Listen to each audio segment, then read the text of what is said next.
ఎవరి గుండెల మీద వాళ్ళు చేయి వేసుకుని ఆత్మసాక్షిని అడగండి.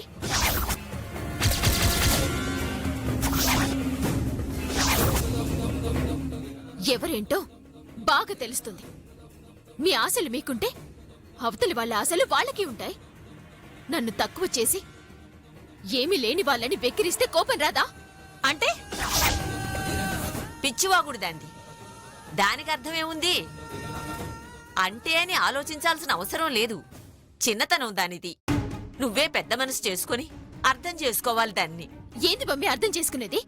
చేసుకునే వాళ్ళైతే అసలు ఆగో బామ్మగారు, మీరు ముందు దీన్ని కంచి తీసుకెళ్ళిపోండి. కోపంలో ఏం చేస్తానో నాకే తెలీదు. తీసుకెళ్ళండి. నువ్వు రావే. ఏంటి మమ్మీ వచ్చేది? రావే. రాను. రమ్మంటున్నానా? రావే. రావే మమ్మీ రా. ఏమే, ఏమిటే ఇది? ఎందుకలా నోరు పారేసుకుంటున్నావు? పొగరు తలకెక్కి అహంకారం కమ్మి నీ ఇష్టం వచ్చినట్టు మాట్లాడుతున్నావు. వెనక ముందు ఆలోచించవా? మంచి చెడు లేదా? ఎంత మాట పడితే అంత మాట అనేడివేనా? ఇప్పుడు నేనేమన్నాను? ఏమన్నానని ఇలా లాక్కొచ్చి పాఠాలు చెప్తున్నావు? నేనసలు అన్న దాంట్లో తప్పే ఉంది. నేను మాట్లాడిందంతా పచ్చి నిజం. పచ్చి నిజం లేదు, ఎండు నిజం లేదు. ఏమిటే అంత హరిశ్చంద్ర నిజం? అరే, కట్టుకోబోయేవాణ్ణి అంతంత మాటలని అవమానిస్తే రేపు కాపురాలు ఎలా సాఫీగా సాగుతాయే? దెప్పి పొడుపులు పంచాయతీలేగా నిత్యం. కట్టుకోబోయేవాడా? ఎవరు కట్టుకోబోయేవాడు? దీన్నే పొగరు అంటారు. అన్నీ తెలిసి ఎవరు అని ఎలా అడుగుతున్నావే? ఓహో, తమరు వారి గురించే మాట్లాడుతున్నారా? అసలు వారు నన్ను ఎప్పుడు ఏమీ అనలేదా? అవమానించలేదా? బాధపడే మాటలేవి అనలేదా? అప్పుడు ఆయన గారిని తప్పన్నారా? పొగరు అని అన్నారా? అహంకారం బాగా తలకెక్కింది అనే మాట అన్నారా? ఆ వేళ ఆ పాటల పోటీ రోజు నేనేదో కావాలని పాటలు బాగా పాడలేనంటూ ఇక్కడ పాడడం కాదు, ప్రతిభ అక్కడ చూపించలేకపోయావా అని మాటేంటి మమ్మీ? ఆత్మవంచన, ఆత్మద్రోహం చేసుకుంటూ బతకాల్సిన అవసరం నాకు లేదు మమ్మీ. అనడానికి దెప్పి పొడవడానికి అలవాటైన వాళ్ళు అంటూనే ఉంటారు. అది నువ్వెందుకు అర్థం చేసుకోవడం లేదు? ఏంటే ఏంటే అర్థం చేసుకునేది? బావకి నేనంటే ఇష్టం లేదని.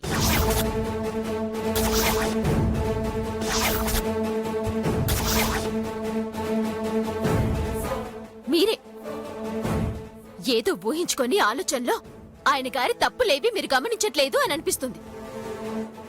అందుకే తను నన్ను ఎన్ని రకాలుగా మాట్లాడినా అవమానించినా పట్టించుకోవడం లేదు.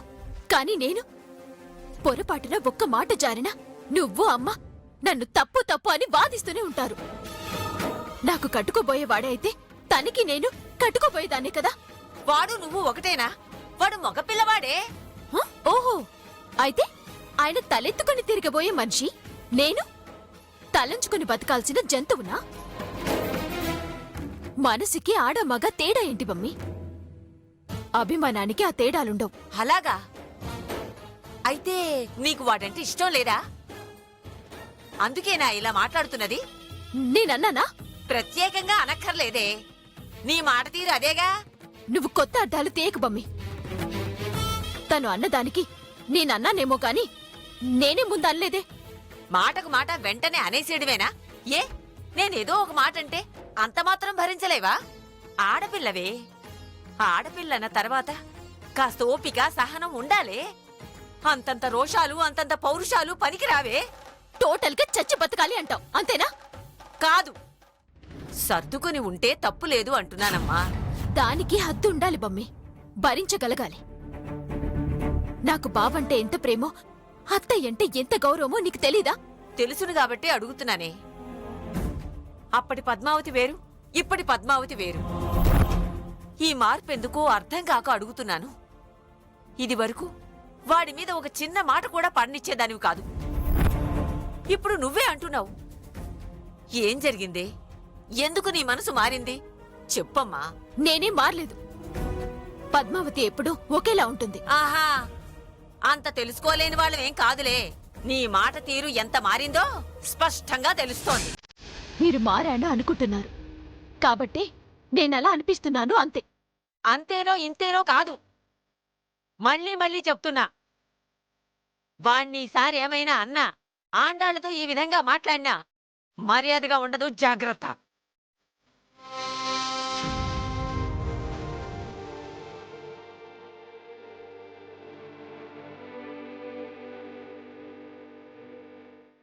నేనంటే బావకి ఎలాగో ఇష్టం లేదు. అలా అని అత్తయ్య వాళ్ళు బలవంతం చేయొద్దని, నేనంటే అత్తయ్యకి అసహ్యం కలగాలని, తను వద్దు అనాలని ఇదంతా చేస్తున్నాను. నన్ను క్షమించండి అత్తయ్య, క్షమించు బావా.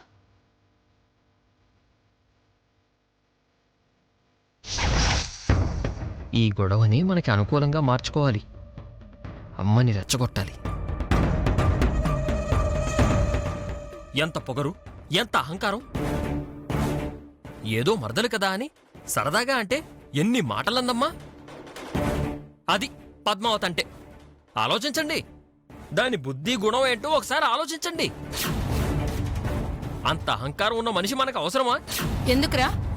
నేను చెప్తూనే ఉన్నాను, నువ్వెందుకలా మాట్లాడుతున్నావు? మాట మాట పెరిగితే ఇద్దరు రోజు పాము ముంగిసిల్లా తయారవుతున్నారు. నేను కాదు, అది అది పాములాగా విషం మాటలు మాట్లాడుతుంది. అదే వద్దు.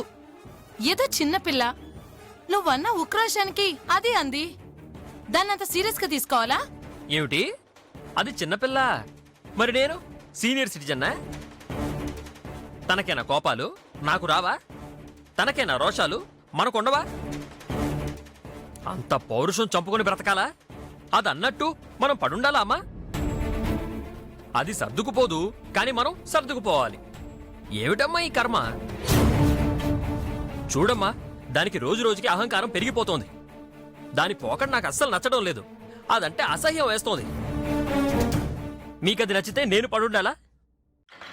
అది బుద్ధి లేకుండా మాట్లాడినా నేనేం అనొద్దా? మీ పద్ధతి ఏమిటో నాకు అస్సలు అర్థం కావడం లేదు. నన్ను అస్సలు అర్థం చేసుకోరా? నా ఇష్టానికి విలువ ఇవ్వరా? ఏంట్రా నువ్వనేది? దాని మాటలు పట్టించుకోవద్దు అని అన్నానే కాని నీ మాటలకు విలువ ఇవ్వకపోవటం ఏంటి? ఇదే మాటే, సర్దుకుపో అన్న మాటే విలువివ్వట్లేదని అర్థం అవుతుంది. ఇప్పుడే అదంతా ధైర్యం చేసి మాట్లాడితే రేపు అది నన్ను గుంజెకి గొలుసేసి కట్టేస్తుంది. ఆవిడ గారికి కచేరీలు వచ్చాయనుకో, నేను ఫ్లాస్కులు మోస్తూ గొడుగులు పడుతూ ఆవిడ వెనకాల తిరగాలి. ఆవిడ అడుగులకి మడుగులు వత్తాలి. బుద్ధి లేని మాటలు మాట్లాడుకురా. బుద్ధి జ్ఞానం ఉండబట్టే మాట్లాడుతున్నానమ్మా. పెళ్లికి ముందే అది ఆ అభిప్రాయంతో ఉంటే పెళ్ళైన తర్వాత నా పరిస్థితి ఏమిటి? అది నిన్ను ఎలా చూస్తుందో ఊహించాకే చెప్తున్నాను. అస్సలు కేర్ చేయదు. నేను చేతులు కాల్చుకున్నా నలుపుకుంటూ ఎస్ మేడం అంటూ నిలబడాలి. అర్థమవుతుందా చెప్తుంది? అంత తలబెరుసున్నదాన్ని చేసుకుని తలపట్టు కూర్చోవడం నా వల్ల కాదు. అందుకే నేను నిర్మోహమాటంగా చెప్తున్నాను, దాన్ని నేను అసలు పెళ్లి చేసుకోను.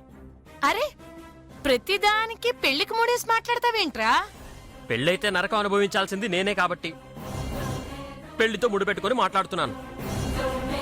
మీకు దాంతో నా పెళ్లి జరపాలని ఉంది కాబట్టి చెప్తున్నా, నేను చచ్చినా దాన్ని పెళ్లి చేసుకోను. ఏంట్రా ఏం మాట్లాడుతున్నావు నువ్వు? తెగేసి చెప్తున్నావు. ఒక మాటని సంబంధాలు వదులుకుంటామా, వరుసలు వద్దనుకుంటామా? వద్దనుకోక రక్త సంబంధాలు ఏమన్నా ఉన్నాయా? పద్మావతి వాళ్ళ అమ్మ నాన్నకేమైనా చెల్లెలిగా పుట్టిందా నాకు అత్తయ్య కావడానికి? సాయం అనేది ప్రత్యుపకారం, అంతే కదా. వేరే రిలేషన్స్ ఏమైనా ఉన్నాయా? వదులుకుంటామా వద్దనుకుంటామా అంటున్నావు. మీకు వదులుకోవడం ఇష్టం లేకపోతే నువ్వు వదినా అని, వీడు అత్తయ్య అని పిలుచుకోండి. నేను దాన్నే కాదు, దాని పిలుపుని కూడా వద్దనుకుంటున్నాను. ఇక నుంచి అది నన్ను బావా అని పిలిచినా సహించేదే లేదు. పలకరిస్తే పళ్ళు రాలగొడతాను. మాట పడాల్సిన అవసరం నాకు లేదు. నేను దాన్ని చేసుకునే ప్రసక్తే లేదు. నేను చేసుకోను.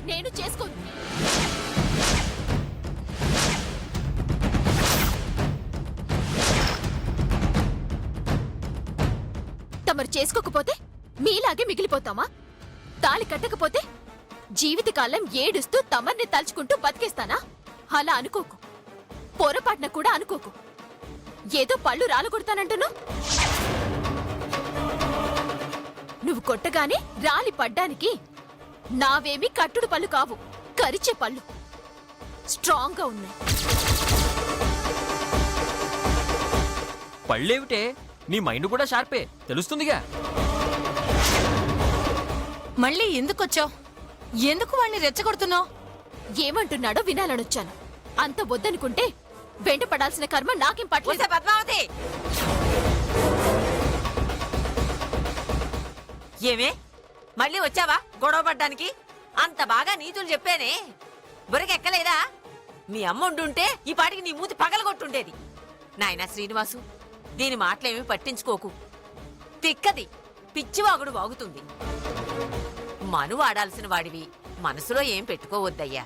హ్మ్, కాళ్ళు పట్టుకొని బతిమలాడు. ఎందుకు ఎందుకు ఆయన గారిని అంతగా ప్రాధాయపడ్డా? మీకేం నేను భారం కానులే. నా బతుకు నేను ఎలాగో బతికేస్తా. మీరేం భయపడాల్సిన అవసరం లేదు. చూసావా ఎలా మాట్లాడుతుందో? అవును, ఏంటిప్పుడు? ఏంటి చూసేది? నేను ఇలాగే మాట్లాడతాను. ఏదో అన్నట్టు ఉన్నమాట అంటే ఉలికెక్కువ అంటారు. దానికి ఎందుకంత అక్కసు? నేనేమన్నా అబద్ధం అంటున్నానా? నీ పొజిషనే ఇక చెప్తుంది. అత్తయ్య, మీరు మీ అబ్బాయికి ఏం చెప్తారో నాకు తెలీదు. ఆ పౌరుషం నా మీద కాదు చూపించాల్సింది. అంత అభిమానం దెబ్బతింటే ముందు సంగీతం నేర్చుకొని మావయ్య కోరిక తీర్చమని చెప్పండి. అంతేగాని నోటికొచ్చినట్టు మాట్లాడుదని చెప్పండి. మీరు ఒకరికొకరు ఇలా యుద్ధం చేసుకుంటూ మధ్యలో మా ప్రాణాలు తీస్తున్నారు. బామ్మగారు, దీన్ని తీసుకెళ్ళండి. ఆయన వచ్చే టైం అయింది. ఇప్పుడు ఈ గొడవలు చూస్తే ఆయన ఏమంటారోనని భయంగా ఉంది. తీసుకెళ్ళండి బామ్మగారు. రావే రా.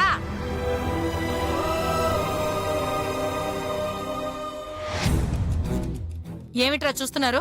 పదండి లోపలికి వెళ్ళండి. రోజు రోజుకి వీళ్ళ గొడవలు ఎక్కువైపోతున్నాయి. ఏం చేయాలో అర్థం కావట్లేదు.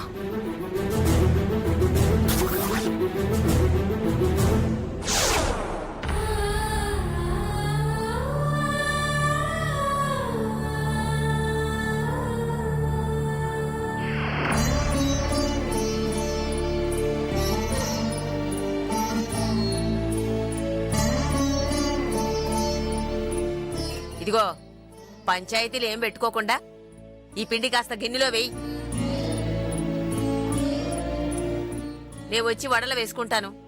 ఇదిగో పని చెప్పు, అంతేగాని పంచాయతీలు అని అనకు. నేనేం పని లేక పని తక్కువై పంచాయతీలు పెట్టుకోవడం లేదు. చూస్తూనే ఉన్నానే, నీ వాలకం ఏంటో చూస్తూనే ఉన్నాను కదా. తీతి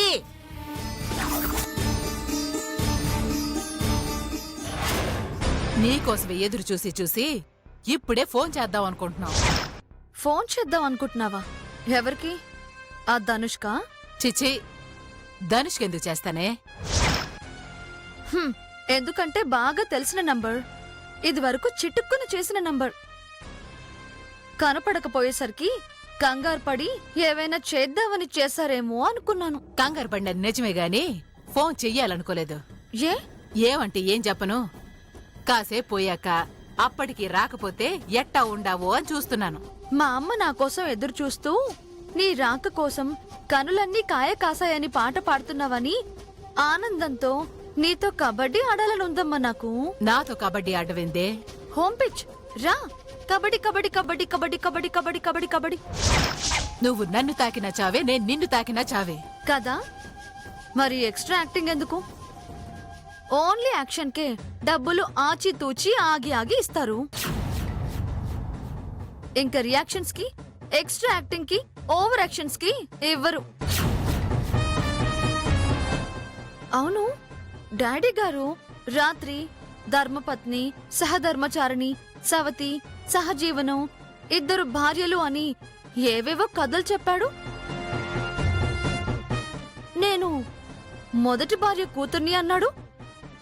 అంత రియల్ స్టోరీయేనా, మీ క్రియేషనా? క్రియేసినది రియల్ స్టోరీనే. అంటే నేను మొదటి భార్య కూతుర్ని. మరి నువ్వెందుకొచ్చావు? భార్య ఉండగా మరో భార్య తప్పే కదా.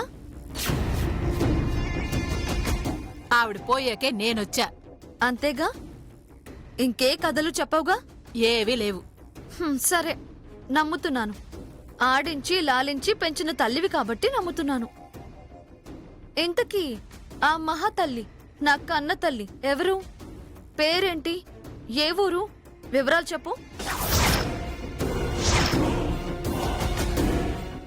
మీ నాన్న మొదటి భార్య వివరాలు అన్ని పూర్తిగా నాకు తెలియవు. ఓవర్ యాక్షన్ చేయకు. మరీ అమాయకురాల్లా కనిపిస్తున్నానా? చెప్పు. నాకు తెలిసి నిజం అంతవరకేనే. అవును, నిజంగానే పైకి పోయిందా? మీరే ముందు ఈ విషయం ప్రచారం చేసి తర్వాత తనని లేపేసి ఈ కథ ఇలాగే చెప్పుకుంటూ వెళ్తున్నారా? తనే చనిపోయిందా లేకపోతే తమరేవైనా కసక్ కసక్ మని కత్తితో పొడిచారా? చిచి, ఆయన అలాంటివారు కాదు. సరే, వదిలే. ముందు నాకు చెప్పండి, నా తల్లి ఊరేది, పేరేది? ఊరు పేరు సరిగ్గా తెలీదే. వద్దు, మళ్ళీ నాటకాలొద్దు. నాకు తెలీదు అన్న పదం వింటేనే ఇరిటేషన్ వస్తుంది. నా చెవుల్లో పువ్వులు పెట్టాలని చూస్తే పువ్వులు నేలనుంటాయి, చేతుల్లో చెవులుంటాయి. మర్యాదగా నిజం చెప్పు. ఆవిడిదే రామాపురం పక్కన సీతాపురం. ఫుల్ డీటెయిల్స్ కావాలి.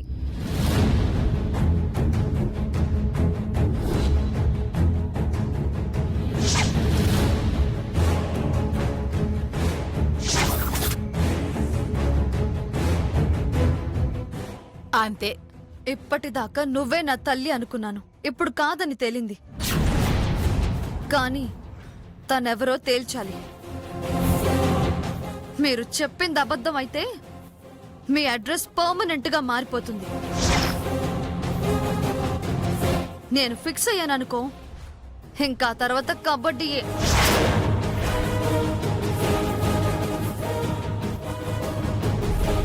యో, బాండ పారేసి కొండ ఏమైనా ఎత్తుకున్నట్టు అనిపిస్తున్నదా? ఏమోనే, నాకు అట్టానే అనిపిస్తుంది.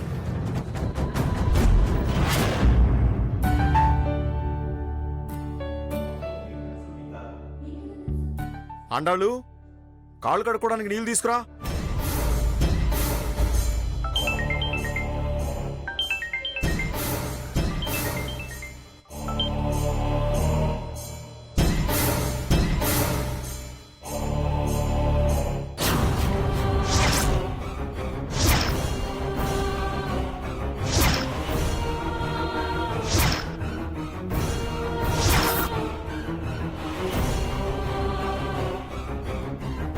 పద్మావతి, మావయ్య గారికి బయట కాళ్ళు కడుక్కోవడానికి వెళ్ళి నీళ్ళు ఇచ్చిరా అమ్మా.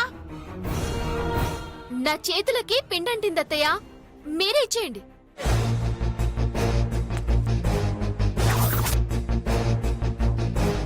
అమ్మా, నేను లెక్కలేదు, మా అమ్మ లెక్కలేదు, మా నాన్నగారు కూడా లెక్కలేదా? చెప్తానుండు. నిన్ను మా నాన్న దగ్గర విరికిస్తానుండు.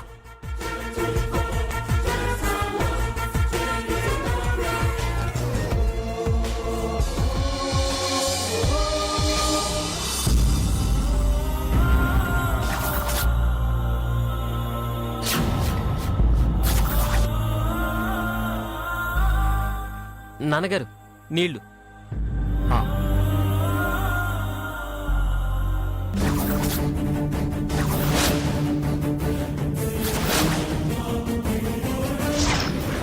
అయిపోయావి ఈరోజు. మా నాన్నగారి ముందే తాడో పేడో తెలుస్తాను చూడు.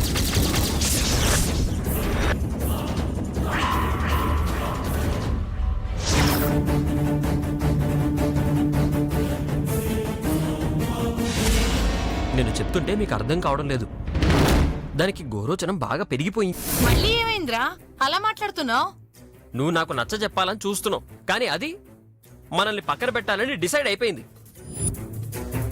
దానికి నేనే కాదు, నానన్నా నువ్వన్నా లెక్కే లేదు. అలా ఎందుకు అనుకుంటున్నావు? ఎందుకనుకోవడం ఏమిటి? మామయ్య గారు వచ్చారు, కడుక్కోవడానికి నీళ్ళు ఇవ్వు అన్నారు. అప్పుడు అది ఏం చేసిందో తెలుసా?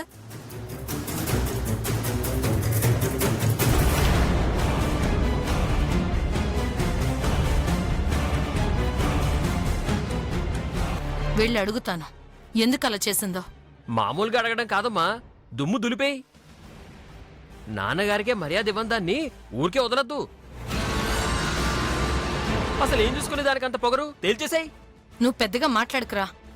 మీ నాన్నగారు వింటే మొత్తం జరిగిందంతా చెప్పాల్సి వస్తుంది. చెప్దాం, తప్పు దాందే కదా.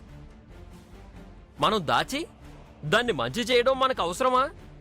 నాన్నగారికి తెలిస్తే వచ్చిన లాభం ఏంట్రా? ఆయన దాన్ని వద్దనాలనేగా. నీ ఉద్దేశం నాకు అర్థమైంది.